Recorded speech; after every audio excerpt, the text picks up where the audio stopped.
High, আমি পিয়ালি। আমার চ্যানেলের নাম তোয়া ফ্যামিলি ফান। তো প্রতিদিনের মতো আজকের আপনাদের জন্য আমি এটা নিয়ে এসেছি, একটা নতুন রেসিপি পিৎজা।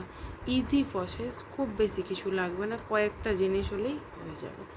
চলুন, পিৎজা বানানোর জন্য কি কি লাগবে, কি কি মেটেরিয়ালস লাগবে। এখানে নিয়েছি আমি 300 গ্রাম ময়দা। আমি অবশ্যই আমার ডেসক্রিপশান বক্সে লিখে দেব যে কি কি নিয়েছি, আমি কত গ্রাম করে নিয়েছি। তো এখন আমি মুখে বলে দিচ্ছি। এখন আমি নিয়েছি 300 গ্রাম ময়দা, আর দিচ্ছি 10 gram dry yeast, instant dry east.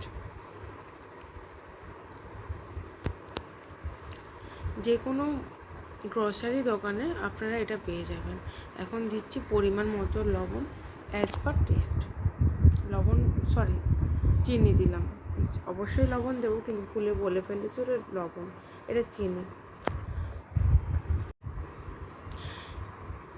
Baking is a science. এইগুলো বানানোর জন্য পরিমাপ আর পরিমাণ খুব কিন্তু ইম্পর্ট্যান্ট।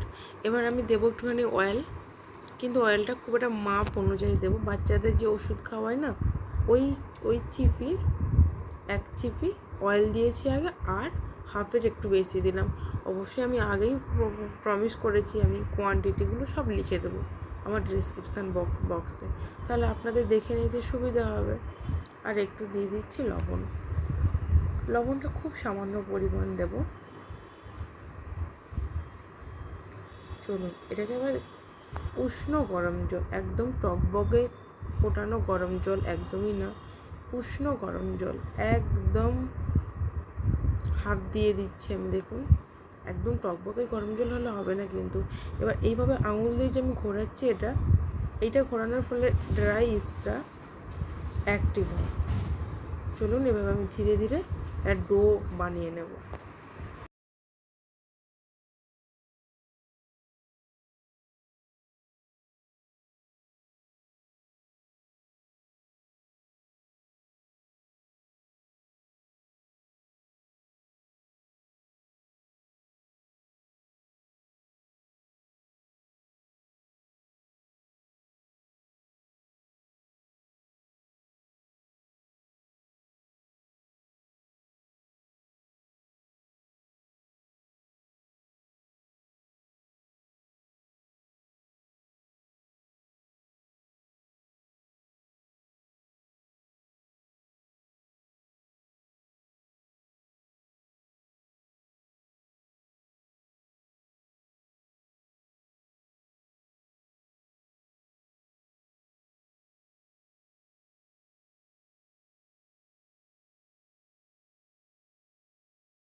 ডোটা খুব ভালোভাবে মেখে নিতে হবে।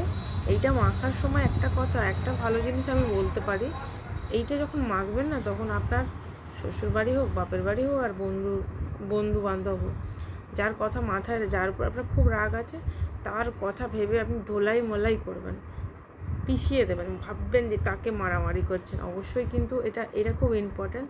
আমার এক হাতে করছি বলে তাই খুব অসুবিধা হচ্ছে, 2 হাতে করলে খুব সুন্দর হবে। এই ডোটা যতটা সুন্দর হবে, ততটা পিৎজা ততটা বেশি সুন্দর হবে। আশা করি আপনাদের বোঝাতে পারলাম আমি।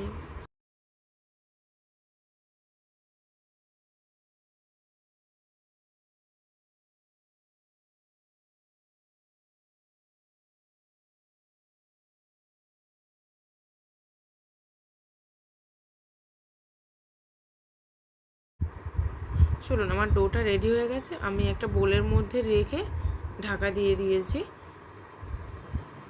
আমি এই টাওয়ালটা ঢাকা দেওয়ার পরেও না আমি একটা বেড কভার ঢাকা দিয়েছিলাম।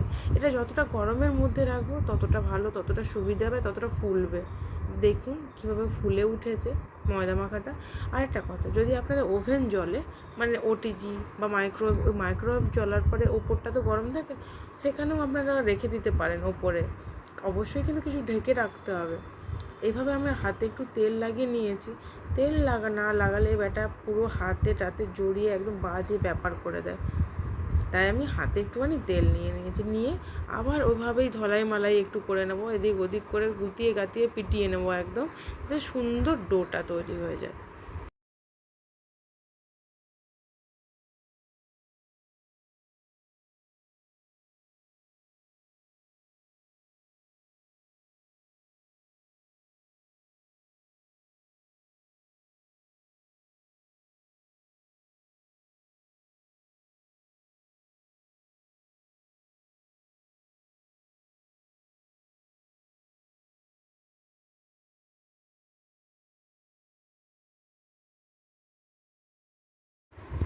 এবার আমি পিৎজা বেস বানিয়ে নেব। আমার তো ময়দাটা মাখা রেডি হয়ে গেছে, আমি তো দেখিয়ে দিয়েছি কিভাবে করব কিভাবে করব না। তো এইভাবে আমি আর ডোটা রেডি করে, ডোটা তো রেডি হয়ে গেছে, এবার পিৎজা বেসটা রেডি করব। আমি আর রুটি বেলুন চাকিটার ইউজ করলাম না, আর ভাল লাগে না। কত জিনিস পরিষ্কার করতে হবে, ধোয়া পোছা করতে হবে, আমি হাতেই এভাবে করে নিলাম। এবার একটু একটু করে টেনে টেনে টেনে টেনে সরিয়ে নেব, একটুখানি গোল গোল মতো করে নেব। নিয়ে কিন্তু যেটা করতে হবে, এটা চারিদিকটা সমান করে দেব। নিয়ে আরেকটা কাজ করতে হবে, সেটা আবার ঢেকে দেব। এটা ধরুন 100%, 60 এইরকম ঢাকার ফলে কী হবে, 60% ফুলে যাবে, আর বেকিং হবে আর 40%। এবার দেখুন আমি কি করব, মাইক্রোওয়েভটাকে আমি প্রিহিট করব। 180 ডিগ্রি দিলাম টেম্পারেচার, আর বোথ সাইড রড জ্বলবে, আর টেম্পারেচার দিলাম 10 মিনিটস, টাইম দিলাম 10 মিনিটস। এটা প্রিহিট হবে কিন্তু।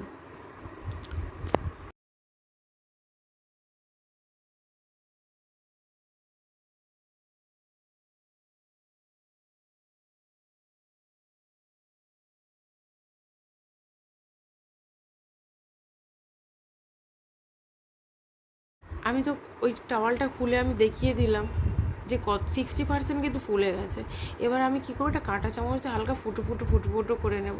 তাতে কী হবে, আমি যে সস বা মজারেলা চিজটা দেবো ওটা ভেতরে ঢুকবে। তাতে কী হবে, খেতে ভালো হবে অ্যান্ড টেস্টি হবে। চলুন এবার দেখা যাক আমি কী কী দিই, আপনারাও দেখে নিন। আমি দিচ্ছি পিৎজা সস। এটা মার্কেটে পাওয়াই যায়, খুব অ্যাভেলেবেল। আরেকটা কথা, যদি আপনারা এভাবে বেস বানানোর জন্য ঝামেলা না করতে চান, তো যে কোনো গ্রোসারিতে এই পিৎজা বেস পাওয়া যায়। আপনারা পিৎজা বেস কিনে এনে এই টপিংগুলো দিয়ে দিতে পারেন, তাতে আপনাদের ঝামেলা কম হবে। কিন্তু রেডিমেড পিৎজা বেসের থেকে এইটা বেশি ভালো লাগে, আশা করি, আমি মনে করি এটা। কারণ এই ময়দার ডোটা এটা কাঁচা আর ওটা পাকানো অবস্থা, তো দুটোর তো ডিফারেন্ট থাকবেই। এভাবে আমরা সসটাকে চারিদিকে ছড়িয়ে ছিটিয়ে নেব। পিৎজাটাকে সাজানো গোছানো সুন্দরী করে তোলার জন্য আমি এখানে নিয়েছি একটু টমেটো, একটুখানি ক্যাপসিকাম, আর একটুখানি পেঁয়াজ, আর একটুখানি মজারেলা চিজ নিয়েছি।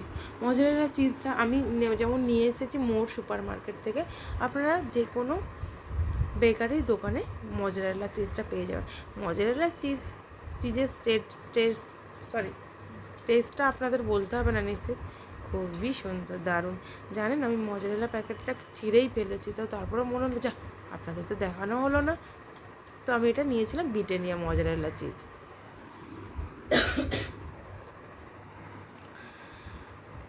গ্রিন ক্যাপসিকাম দিচ্ছে, আসলে ইয়েলো ক্যাপসিকাম আর রেড ক্যাপসিকামগুলো তো এত দাম বেশি, ওই বেল পেপারগুলো তো এত দাম বেশি, আমার কাছে বাবা এত টাকা নেই। তাই মোটামুটি সাজানো গোছানোর জন্য, সুন্দরী করে তোলার জন্য পিৎজাটাকে আমি গ্রিন ক্যাপসিকাম কিনে এনেছি। বুঝতেই পারছেন, মধ্যবিত্ত মিডিল ক্লাস ফ্যামিলি। চলুন দেখা যাক কীভাবে আমরা সাজিয়ে গুছিয়ে নিই সুন্দরীকে। এবারে আপনারা এখানে চাইলে না একটুখানি টমেটো কেচাপও অ্যাড করতে পারেন। যা, পনিরটা দিতে বলে গেছিলাম, মেয়ে তো পিটিয়ে চামড়া তুলে দেবে একদম, পিজাতে পনির না থাকলে চামড়া তুলে দেবে একদম। ও এত ভালোবাসে পনির খেতে যে পনির আমার সবসময় কিছু থাক আর না থাক ফ্রিজে, মাছ আর চিকেন থাক আর না থাক, পনিরটা আমার রাখতেই হবে। মেয়ে খুব পছন্দ করে পনির খেতে। একটুখানি চিলি ফ্লেক্স দিয়ে দিয়েছি। আপনাদের বাড়িতে যদি চিলি ফ্লেক্স না থাকে তো আপনারা ওই শুকনো লঙ্কাকে একটুখানি ড্রাই শুকনো খলাতে ভেজে নিয়ে করতে পারেন। এটার নামটা আমি ভুলে গেছি কি, এক্ষুনি যে আমি পাতা পাতা মতো দিলাম ওটার নামটা আমি একদমই ভুলে যাচ্ছি। আর এর আগে না একটুখানি কাসুরি মেথি দিয়েছিলাম, তো ওই ভিডিওটা করতে আমি ভুলে গেছি। কাসুরি মেথিও বেশ স্মেলটা বেশ ভালো। চলো, এবার রেডি আমার সুন্দরী পিজা। এবার বেকিং করতে দিয়ে দিয়েছি। বেকিংটা যখন করতে দিয়েছিলাম না তখন আমি ভুলে গেছিলাম ভিডিও বানাতে, কি যেহেতু এক হাতে ফোন ধরে আর এক হাতে ওভেনটা তো গরম থাকে, তো আমার খুব ভয় লাগে, তাই আমি আপনাদের সাথে ওই ভিডিওটা আমি শেয়ার করতে পারিনি, সরি। তার জন্য আমি কান ধরে নিলাম। চলুন, আমার পিজা রেডি হয়ে গেছে। টাইম লেগেছে ঠিক 20 মিনিট। দেখুন কতটা সফট অ্যান্ড দেখতে কতটা ইয়াম, টেস্টের দিক থেকে তো ইয়ামি, আর লুকিংয়ের দিক থেকে ডেলিশিয়াস।